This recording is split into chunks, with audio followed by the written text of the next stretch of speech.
A related hypothesis states that the UFO entities come not from some other physical world, but rather from an adjacent space-time continuum. In other words, the UFOs actually coexist with us on Earth, but on another vibrational level.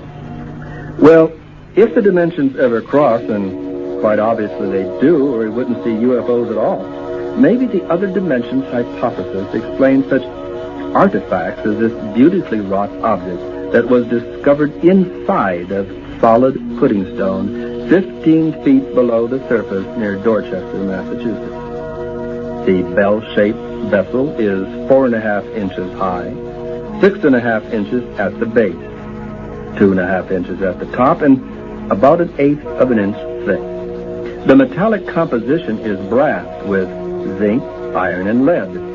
The inlay is pure silver.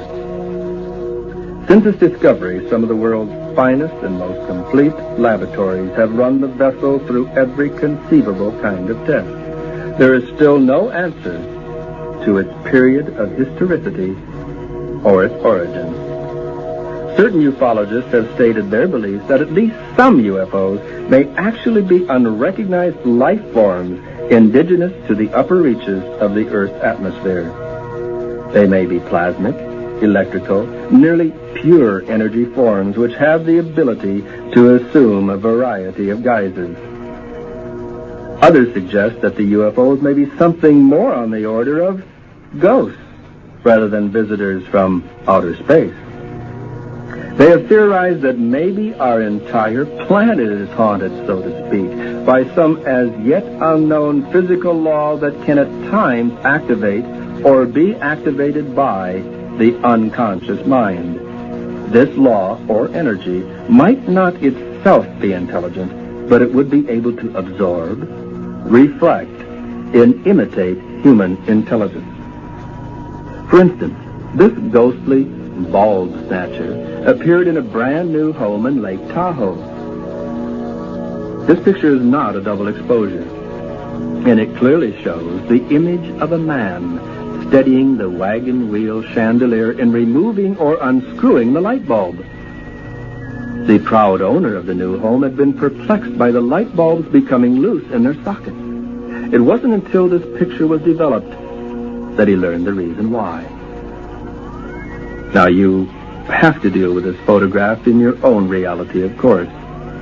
But some night when you're sitting up late reading and the wind is howling outside the window, the rain is hitting against the pane, and the light goes out beside you, remember this picture. A somewhat more profound theory suggests that the UFOs may be quasi-real objects manufactured by the human collective unconscious. Researcher John White views Jungian archetypes as energetic thought fields that are accessible through dreams, meditations, and other altered states of consciousness. White theorizes that there may be larger, previously unrecognized dimensions of physical events in which highly evolved entities exist on a grander paraphysical scale and influence and guide human affairs. It may be this grander paraphysical dimension that has been guiding men and women recently through such manifestations as materializations of the Great Mother image, which we have investigated in numerous instances. For example, is this image that of a spaceship or the Blessed Mother? Audiences are about equally divided in their appraisals. It was taken at the Florida Space Center by Dr. Berthold Schwarz. More cynical researchers theorize that we are indeed being visited by extraterrestrials, but that they are tricksters who are deliberately misleading humankind in order to provide a cover for undisclosed activities on Earth. A theory that seems quite provocative holds that UFO manifestations are the result of the magical machinations of elves, wee people, and other paraphysical entities that have coexisted with humankind as companion species and who appear to participate somehow with Homo sapiens in an evolutionary design. For centuries, it is true, the UFOs have been scorching clearings in the woods and leaving fairy circles. They've been doing the same thing in farmers' pastures.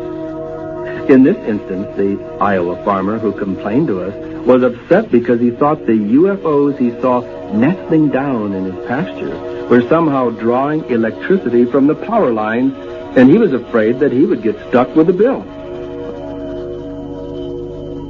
On July 1st, 1965, Maurice Massé, a farmer near Valençon, France, was rendered temporarily immobile until the strange elf-like trespassers in his field made their getaway. The euphonauts had been pulling this trick for years. Perhaps that's where we get the stories of the wee people and their magic wand. On a rainy night in July 1969, a glowing oval-shaped UFO settled down in Warren Barr's bean field in Iowa's Cedar River Valley. Teenagers Pat Barr and her visiting cousin Kathy Marr saw the object as they were preparing for bed. Barr discovered the 40-foot in diameter scorched circle the next morning when he was doing chores. The UFO researchers who investigated reports of an alien craft on a Florida beach found what may be the impression of a landing gear. Nearby were what appeared to be corrugated, dumbbell-shaped footprints.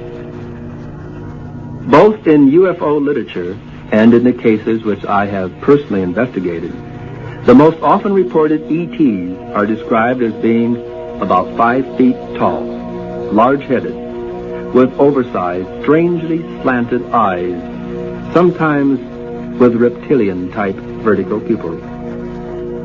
The entities are usually said to be dressed in close-fitting, one-piece jumpsuits. Very often the witnesses notice a winged serpent shoulder patch on the euphonauts' uniforms, or observe such an object in a medallion or other insignia. I saw an entity such as this when I was 5 years old. It occurred in our Iowa farm.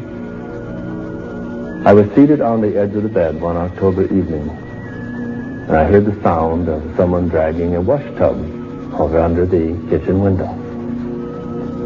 As I looked in that direction, I saw a smallish entity standing up on his tiptoes, peering in at my parents who were in the kitchen.